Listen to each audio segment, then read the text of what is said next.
নমস্কার। আমি এখন তোমাদেরকে শোনাচ্ছি আমার একটা ভাবনা। আসলে আমি আজ থেকে 10 বছর আগে কিছু লেখালেখি করতাম এবং সেগুলো আমার অনেক স্থানীয় পত্রিকাতে মানে প্রিন্টও হয়েছিল, ছাপা হয়েছিল এবং বহু মানুষের ভালোবাসা পেয়েছিলাম। মাঝে আর লেখালেখি করি নাই, এই টিভি দেখে অকারণে সময় কাটিয়েছি, তারপরে মোবাইল দেখে সময় কাটিয়েছি। এখন মনে হচ্ছে আর তো শেষের দিক, এবার একটু এসব নিয়ে একটু ভাবনা চিন্তা করি।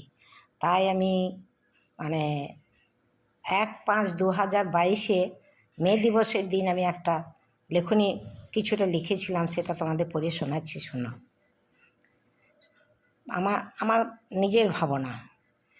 অনেকটা পথ এগিয়ে প্রায় শেষের দিক, পথের ক্লান্তি ভাবার সময় এতদিন হয়নি। আজ বসে বসে মনে হচ্ছে আর তো বেশি পথ নেই, তবে কেন ক্লান্তি অনুভব করছি?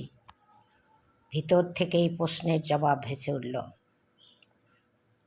কে যেন বলে উঠল, জীবন জোয়ারে গা ভাসিয়ে পাড়ি দিয়েছিস, তাই তার মূল্যবোধ কোনো দিন হিসাব করিসনি। আজ হিসাবের খাতা নিয়ে বসে হিসাব মেলানোর চেষ্টা করছিস, কিন্তু মিলবে কেন? যে পথ হেঁটে এসেছিস সেটা মসৃণ নয়, ছিল বন্ধুর। এবার যেটুকু বাকি আছে সেটা আরও মরীচিকাময়। এখনো সময় আছে, যদি শরণাপন্ন হয়ে যাস তাহলে, নচেত নয়।